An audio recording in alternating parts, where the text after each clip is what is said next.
नमस्कार मेरे प्रिय छात्र व छात्राओं, स्वागत है आपका अपने YouTube channel study junction YouTube platform में।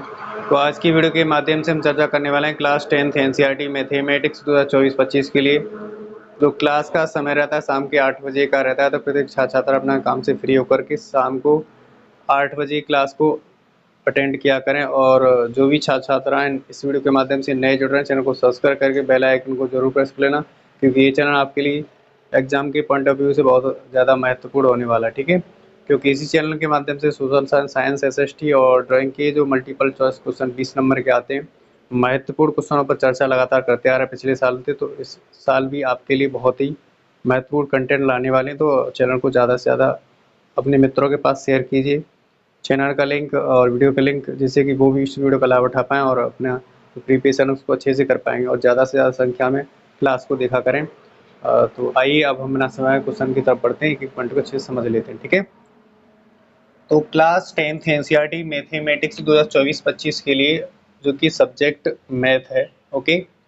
तो चैप्टर 5वां रहता है यहाँ पे समांतर श्रेणियाँ। इससे पहले हमने 4 कंप्लीट चैप्टर करा दिए हैं।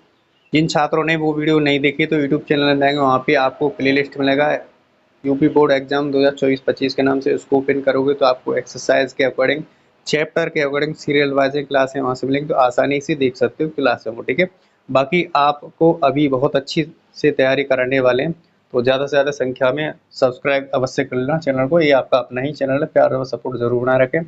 तो एक्सरसाइज 5.1 की क्वेश्चन संख्या हमारे यहाँ ज़्यादा से ज़्यादा कवर अप करने की कोशिश करेंगे एक्सरसाइज को।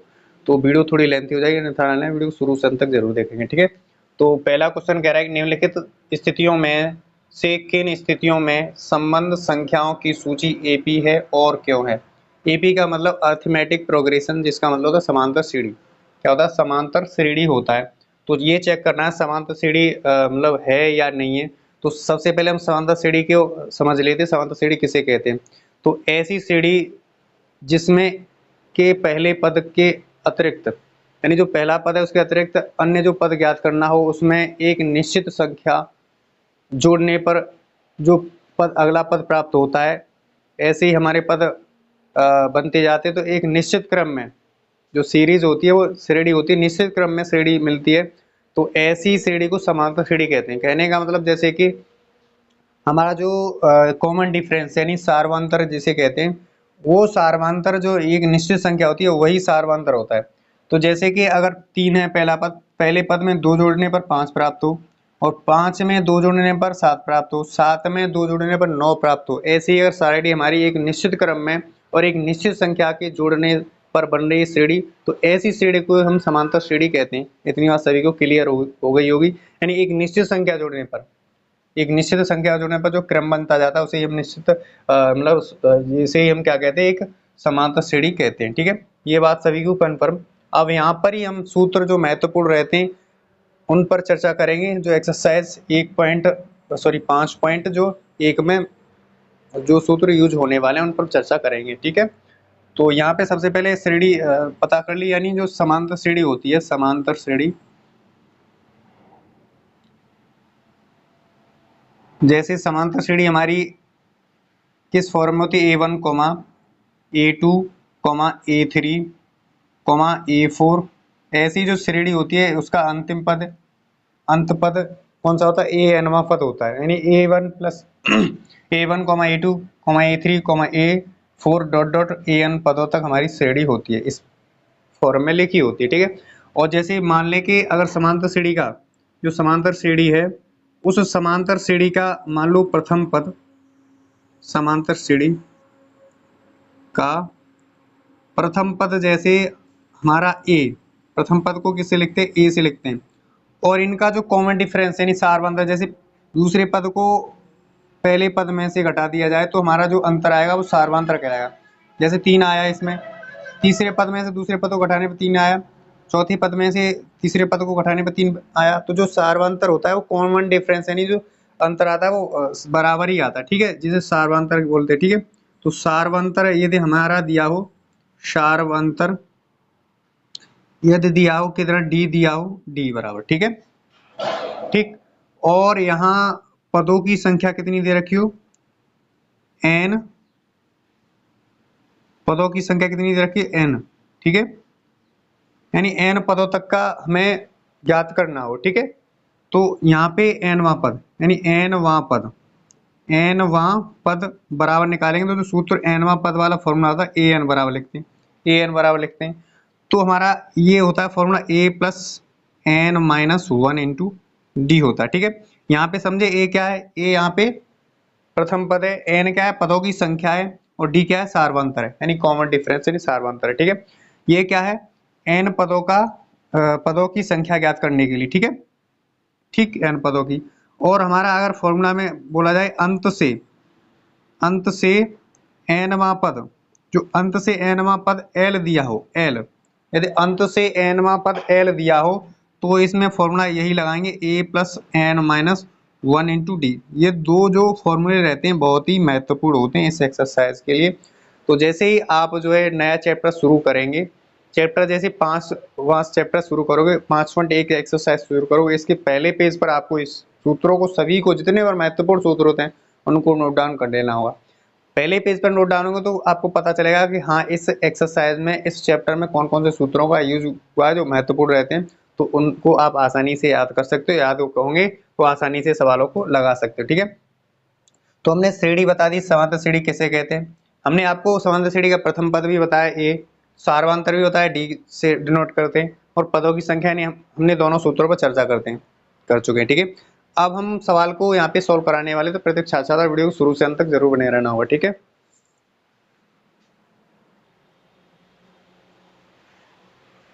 तो अब हम क्वेश्चन संख्या जो पहले को सॉल्व कराने वाले हैं, तो प्रत्येक छात्र वीडियो को शुरू से अंत तक अच्छे से देखना होगा। वीडियो को अच्छे से देखोगे तो आपको एक एक पॉइंट सवालों का सबका क्लियर होता जाएगा और आसानी से आप बाद में भी सवालों को लगा सकते हो, ठीक है। तो सबसे पहले हमें क्वेश्चन को पढ़ना होगा। तो क्वेश्चन में कह रहा है निम्नलिखित स्थितियों में से किन स्थितियों में संबंध संख्याओं की सूची एपी है और क्यों है। ये पढ़ लिए थे पहले ही, और हमने अभी थोड़ी देर पहले समांतर श्रेणी के बारे में बताया, और आपको मतलब जो है सूत्रों पर ही चर्चा की, महत्वपूर्ण सूत्रों पर, तो देखना न भूलें, ठीक है। तो पहले सवाल को अच्छे से पढ़ते हैं। सवाल में ये कह रहा है कि प्रत्येक किलोमीटर के बाद एक टैक्सी का किराया, जबकि प्रथम किलोमीटर के लिए किराया 15 रुपए है और प्रत्येक अतिरिक्त किलोमीटर के लिए किराया 8 रुपए है। तो हम यहाँ पे एक बात समझा देते हैं, जैसे कि कोई टैक्सी है चलाई गई है, उसके लिए जो प्रथम किलोमीटर का किराया है, ऐसे 1 किलोमीटर गया, 2 गया, 3 गया, 4, ऐसे ही हमारा जो जाएगा उसके लिए क्या यहाँ पे 1 किलोमीटर मान लेते हैं, 1 किलोमीटर, ओके। इसको 2 किलोमीटर लिख लेते हैं, इसको 3 किलोमीटर लिख लेते हैं, ओके, इसको 4 किलोमीटर लिख लेते हैं। यहाँ से आपको अच्छे से कंफर्म हो जाएगा, अच्छे से समझ में आ जाए, ठीक है। जैसे कि जो 1 किलोमीटर यानी यहाँ से पढ़ेंगे, कह रहा है कि प्रत्येक किलोमीटर के बाद एक टैक्सी का किराया, जबकि प्रथम किलोमीटर के लिए किराया 15 रुपये है। यानी जो प्रथम किलोमीटर 1 किलोमीटर का किराया कितना है, 15 रुपये है। यहाँ से प्रथम किलोमीटर का किराया कितना है, प्रथम किलोमीटर का किराया 15 रुपये है। यहाँ 1 किलोमीटर का किराया 15 रुपये, लेकिन 1 किलोमीटर के अतिरिक्त जाओगे, यानी प्रत्येक अतिरिक्त किलोमीटर के लिए किराया 8 रुपये लगेगा। इसके अलावा प्रथम किलोमीटर का किराया तो 15 रुपये, और इससे अतिरिक्त जाओगे तो 8 रुपये लग जाएंगे अलग से, ठीक है। तो जैसे अगर अगले किलोमीटर गए तो हमें क्या करना होगा, 15 में 8 जोड़ना पड़ेगा। तो 15 में 8 जोड़ना पड़ेगा, तो 15 8 कितना होता है, 23 होता है। 8 और 5 23 रुपये देना होंगे, यानी पहले किलोमीटर के लिए 15 रुपये देना होंगे, दूसरे किलोमीटर के 23 देने पड़ेंगे। ऐसे ही अगला किलोमीटर जाओगे तो क्या बनेगा, अगला किलोमीटर के लिए फिर 8 जोड़ने होंगे, इसी पद में क्या जोड़ने होंगे, 8 जोड़ने होंगे, 23 गुणे का 8 जोड़ने होंगे, सॉरी 23 प्लस का 8 जोड़ने होंगे। इसको जोड़ेंगे तो कितना बनेगा, वो यहाँ पे आ जाएगा, 8 और 3 11, यानी 31 आ जाएगा। 31 रुपये देना होगा। अगला किलोमीटर 4 किलोमीटर जाओगे तो इस पद में फिर जो हमारा प्रत्येक किलोमीटर के लिए किराया अतिरिक्त है उसको हमें जोड़ना होगा, 31 प्लस 8 यानी 39 रुपये। अब यहाँ से समझ लीजिए, यहाँ से ये जो है ये किसका काम कर रहा है, ये प्रथम पद ए का काम कर रहा है, प्रथम पद ए का काम कर रहा है, 15 रुपये है प्रथम पद। और यहाँ देखिए सार्वंतर क्या है, सार्वंतर किसका काम करेगा, यहाँ पे समझ लेंगे, यहाँ पे इसको बात को यहाँ समझ लेते हैं, ठीक है। यहाँ पे हल कर लेंगे सवाल को, ठीक है। तो यहाँ लिखेंगे हल, ओके। तो यहाँ हमें जो दिया है वो नोट डाउन यहाँ पे कर लेंगे। तो प्रथम किलोमीटर के लिए किराया 15 रुपये है, ठीक है। तो प्रथम किलोमीटर का किराया बराबर कितना, 15 रुपये। 15 रुपये ये किसका काम करेगा, ए का काम करेगा, यानी प्रथम पद का काम करेगा करेगा 15 रुपये, ठीक है। अब यहाँ जो सारवंतर का काम करेगा, सारवंतर यानी सारवंतर का काम क्या करेगा, ये यहां से पढ़ेंगे। प्रत्येक अतिरिक्त किलोमीटर के लिए किराया, तो लिखेंगे आप प्रत्येक अतिरिक्त किलोमीटर का किराया, इसको डी से डिनोट कर लेंगे, सारवंतर यानी 8 रुपये अलग से लगेंगे, 8 रुपये, ठीक है। तो यहां से हमें मालूम है कि यानी प्रथम पद तो हमें पता है ए बराबर है, ठीक है, लेकिन ए बराबर प्रथम पद को तो पता है। जैसे हम ए बराबर पता है A2 ज्ञात करेंगे, तो हमें क्या करेंगे, यहाँ पे A2 ज्ञात करेंगे तो A प्लस डी करेंगे, यानी प्रथम पद प्लस सारवंतर करेंगे। ऐसे ही हम यदि A3 ज्ञात करें, यानी तीसरा पद ज्ञात करें, तो A प्लस का 2 गुणे का डी करेंगे, क्या करेंगे, 2D करेंगे। ऐसे ही चौथा पद ज्ञात करें, A4 ज्ञात करें, तो A प्लस का 3D करेंगे, A प्लस का 3D यानी 3 गुणा डी करेंगे। तो यही हमने यहाँ से ज्ञात किए, तो अब हम आसानी से यहाँ से लगा सकते हैं सवालों को, ठीक है। तो प्रथम पद कितना है, 15, और डी कितना है, सारवंतर 8, 15 8 23, दूसरा पद 23 हो गया, 23 रुपये हो गया, ठीक है।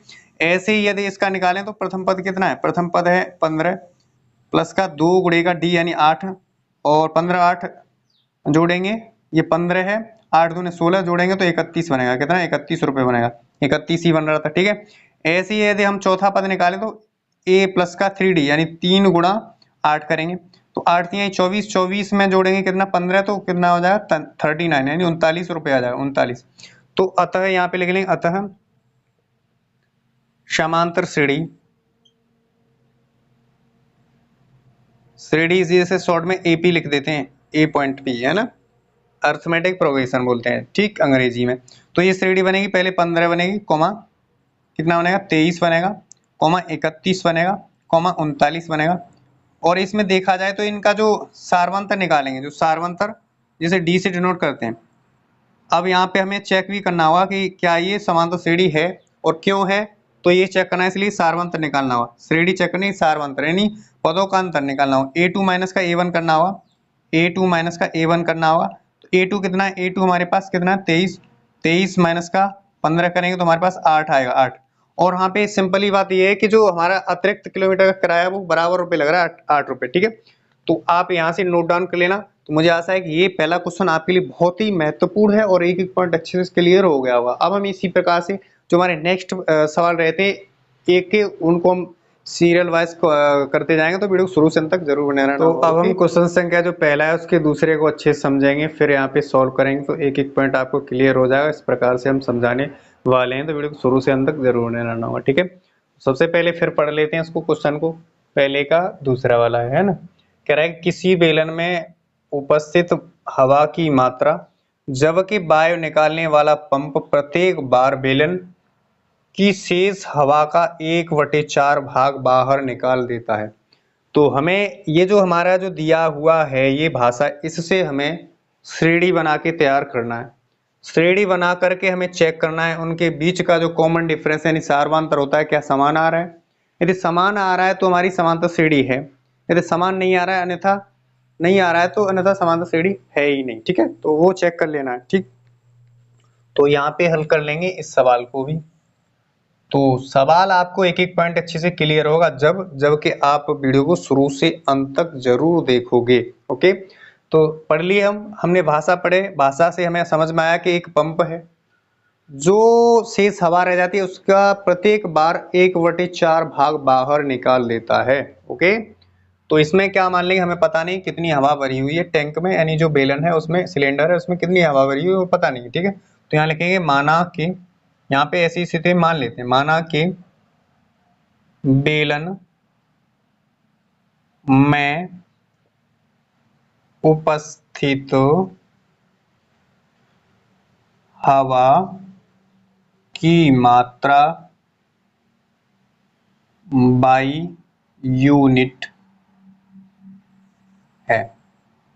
बाई यूनिट मान लिया, आप कुछ भी मान सकते हो, एक्स यूनिट मान सकते हो, पी यूनिट मान सकते हो, और जो है एम यूनिट मान सकते हो, जो भी। तो हमने क्या समझा, हमने ये उचित समझा कि हमने बाई मान लिया इसको। जो एक सिलेंडर है उसमें बाई मात्रा यूनिट जो है, बाई यूनिट मात्रा उपस्थित है उसमें। अब हमने क्या करना है, प्रश्नानुसार लिखना है, प्रश्नानुसार।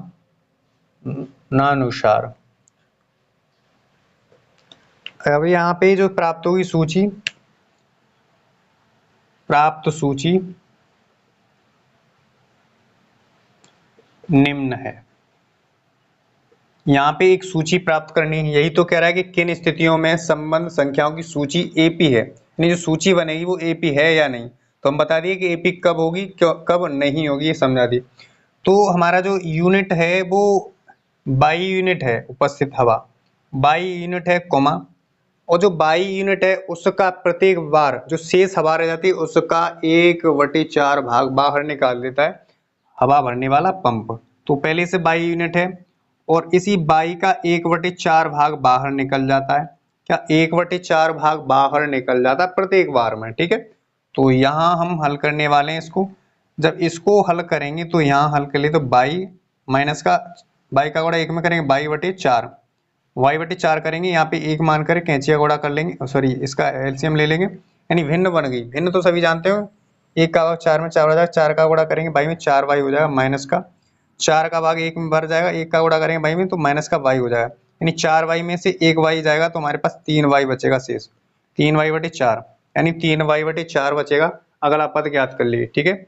अब हमारे पास जो बचा हुआ है उसका उसी का 1/4 भाग बाहर निकल जाता है बार बार, ठीक है।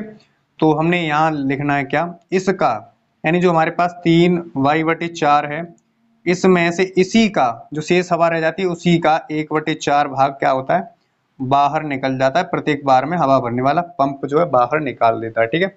इसको हल कर लेंगे आगे, इसको हल कर लेंगे तो हमारे पास क्या आएगा, यहाँ से देखेंगे तो बाई का 3y का गुणा एक में करें 3y आ जाएगा, तो 3y/4 आ जाएगा, माइनस का 3y/4 चौकी 16, यानी 4 का गुणा 4, जैसे अंश का गुणा अंश में किए ऐसे हर का गुणा हर में करना होगा, 4 चौकी 16 हो जाएगा।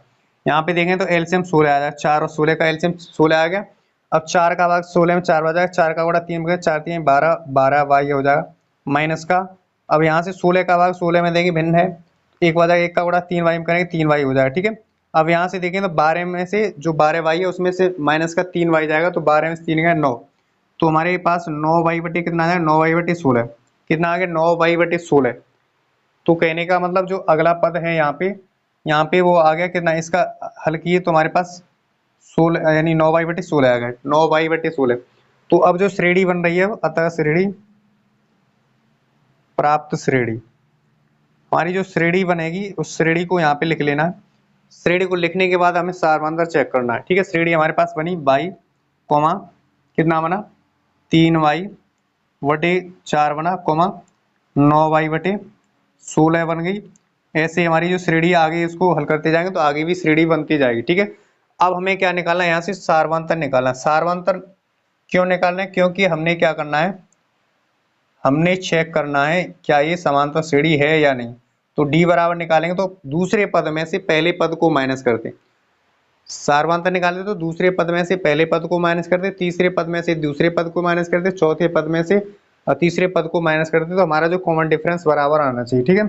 तो दूसरा पद कितना है 3y/4 और पहला पद कितना है बाई है, तो 3y/4 माइनस का y करेंगे और इसको एक मान कर यहाँ पे भी हमारी भिन्न बन जाती है तो हमें हल कर लेना होगा। 1 और 4 का एलसीएम कितना है 4 आएगा, ठीक है। 4 का भाग देंगे, 4 में 1 बचा, 1 का गुणा करेंगे 3y हो जाएगा, माइनस का यहाँ 1 का भाग 4 में 4 हो जाएगा, 4 का गुणा करेंगे बाई में तो कितना आ जाएगा 4y हो जाएगा, ठीक है। कितना है 4y हो जाएगा, 4y, ओके। यहाँ देखेंगे तो 3y में से माइनस का 4y जाएगा तो माइनस का y/, कितना बचेगा 4 y/4, यानी पहला कॉमन डिफरेंस निकाले माइनस का y/4 आया। ऐसे ही अगले पद का डिफरेंस निकालेंगे सारवांतर, तो हमें क्या करना होगा, हमें जो है तीसरे पद में से दूसरे पद को माइनस करना होगा। तीसरा पद कितना है 9y/16 है, दूसरा पद कितना है 3y/4 है, 3y/4, इसका एलसीएम लेंगे तो 16 आ जाएगा, 16 और 4 का 16, आ गया, ठीक है। 16 आने पर क्या होगा, 16 का भाग 16 में एक बार एक गुणा करेंगे तो 9 बाई माइनस का 4 का भाग 4 में 16 में 4 बार 4 का गुणा करेंगे, 4 के 12 12 बाई हो जाए, ठीक है। अब यहाँ से देखेंगे तो 9 बाई में से 12 बाई घटाएंगे माइनस का, ठीक है। तो 3 बाई बचेगा, 12 में से 9 गया 3 बचा, जो कि 3 बाई माइनस का बचेगा बटे 16, इतना बच रहा है। अब यहाँ पे जो सारवांतर देखेंगे, यहाँ पे पहला सारवांतर माइनस का वाई बटे 4 है, दूसरा सारवांतर माइनस का 3 वाई बटे 16 है। इन दोनों का क्या है, यहाँ पे देखेंगे तो हमारा जो सारवांतर है यानी A2 माइनस का A1 बराबर नहीं है A3 माइनस के A2 के बराबर नहीं है। ये दोनों का जो सारवांतर आ रहा है, अंतर हमने निकाला वो बराबर नहीं है। जब बराबर नहीं होगा तो अतः दी गई श्रेणी समांतर श्रेणी नहीं है, क्योंकि ये भाषा क्या लिखना है, अतः दी गई श्रेणी समांतर श्रेणी हम नहीं है, क्योंकि इसका जो सारवांतर है वो समान नहीं है। सिंपल भाषा में ये लिख देना है। आप यहाँ से नोट डाउन करना है, यहाँ से श्रेणी बनाना, श्रेणी प्राप्त करने पर ये चेक करना, ये चेक करने के बाद आप आसानी से ज्ञात कर सकते हो, ठीक है। तो अब हम क्वेश्चन संख्या जो पहला है उसके लास्टवें सवाल को हल करने वाले हैं, और इस वीडियो का भी लास्ट सवाल रहने वाला है। तो प्रत्येक छात्र छात्रा को वीडियो को शुरू से अंत तक जरूर बने रहना होगा, एक एक पॉइंट इसका भी अच्छे से समझ में आ जाए, ठीक है। तो सबसे पहले जो हमें भाषा दी है उसको अच्छे से पढ़ लेते हैं, उसके बाद सॉल्व करेंगे। कह रहा है चौथा पहले का कि खाते में प्रत्येक वर्ष मिश्रधन जबकि रुपये 10,000 की राशि 8% वार्षिक की दर से चक्रवृद्धि ब्याज पर जमा की जाती है। ये जो भाषा है इससे हमने सबसे पहले एक वो बना लेनी सूची बना लेने के बाद सारवांतर निकालना है। अगर सारवांतर हमारा जो कॉमन डिफरेंस है बराबर आता है, जैसे दूसरे पद का में से पहले पद को माइनस करते हैं, तीसरे पद में से दूसरे पद को माइनस करते हैं, चौथे पद में से तीसरे पद को माइनस करते हैं, ऐसे ही अगर इसका कॉमन डिफरेंस बराबर आ रहा है तो समांतर श्रेणी हो जाएगी, अन्यथा नहीं आ रहा है तो नहीं होगी, ठीक है। तो यहाँ पे हल कर लेते हैं, ठीक। तो लिखेंगे हमारा 3 वर्ष तक का निकालेंगे, ठीक है। प्रत्येक वर्ष की वार्षिक आय दे रखी है, तो लिखेंगे यहाँ पे प्रश्नानुसार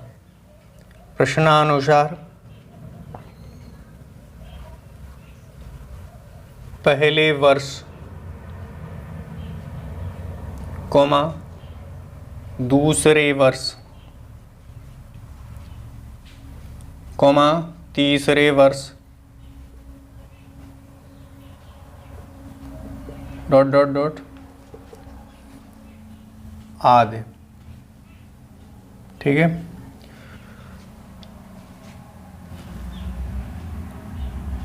लिखेंगे धन राशि जमा की, ठीक है। इससे हम सारणी प्राप्त कर लेंगे, यानी जो हमारी वो रहेगी श्रेणी रहेगी वो प्राप्त कर लेंगे यहाँ से। तो सबसे पहले हमें यहाँ पे सूत्र लगाना है, वो सूत्र लिख लेना है। सूत्र हमें लगाना है चक्रवृद्धि ब्याज वाला।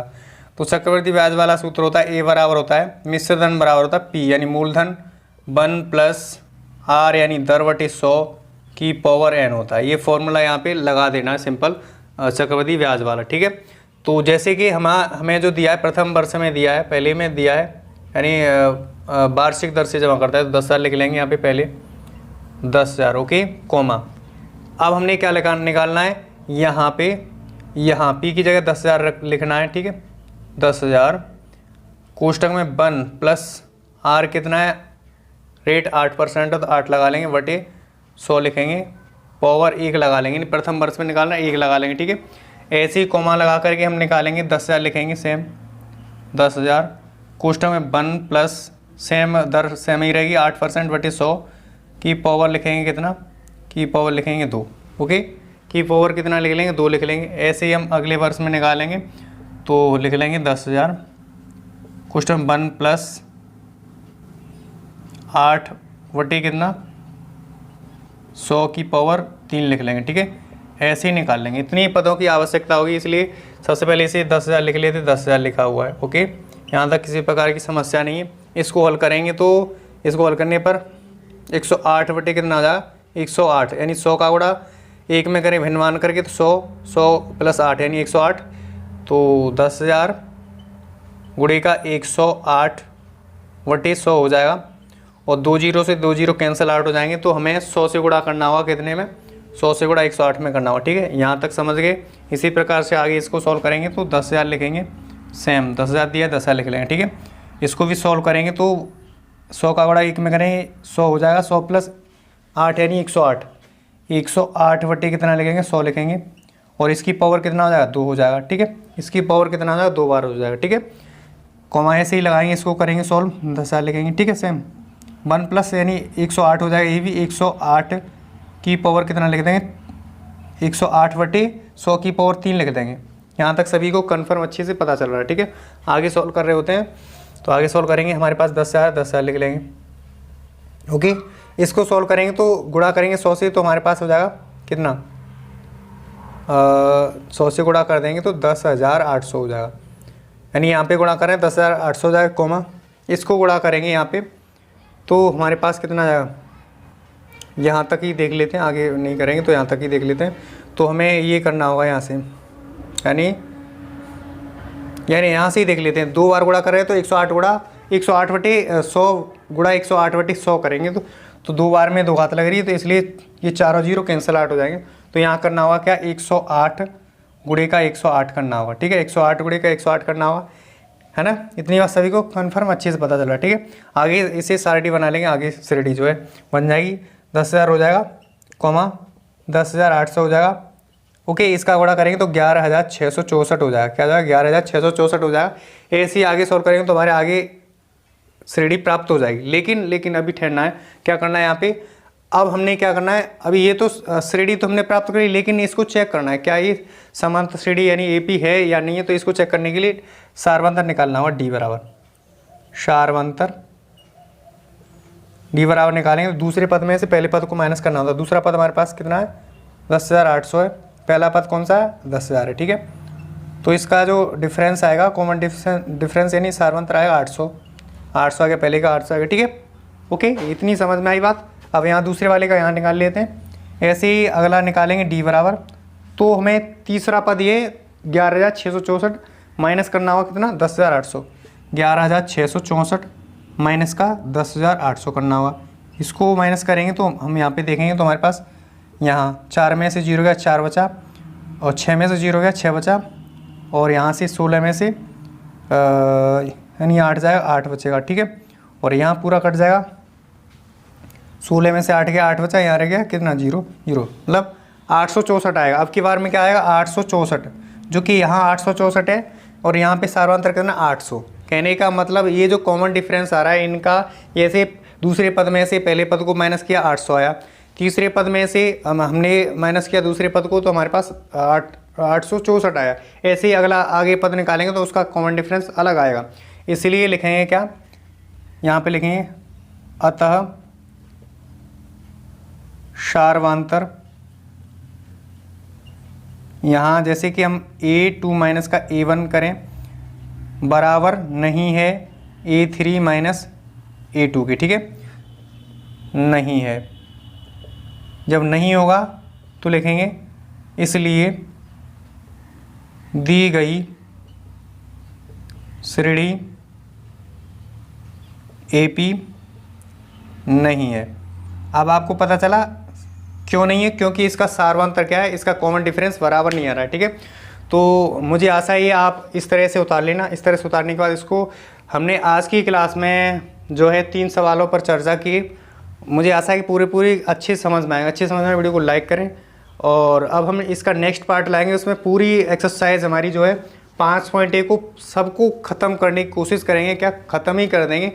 तो प्रीवियस वीडियो जिन छात्रों ने नहीं देखे तो वो आसानी से देख लेंगे, यूट्यूब चैनल में जाएंगे, वहाँ पे आपको प्लेलिस्ट मिल जाएगा। यूपी बोर्ड एग्जाम 2024-25 के नाम से उसको ओपन करोगे तो आपको सीरियल वाइज यानी एक्सरसाइज के अकॉर्डिंग, चैप्टर के अकॉर्डिंग वहाँ से क्लासें मिल जाएंगी, तो आसानी से देख सकते हो। तो आगे वाली क्लास देखना चाहते हो तो जो भी नए छात्र हैं चैनल को सब्सक्राइब करके बेल आइकन को जरूर प्रेस करना, क्योंकि ये चैनल आपके लिए एग्जाम की दृष्टि से बहुत ही महत्वपूर्ण होने वाला है। 2025 का एग्जाम जो यूपी बोर्ड वाला होगा उसके लिए, ठीक है। तो आज के लिए बस नेक्स्ट वीडियो मिलते हैं इसका पार्ट 2 के साथ।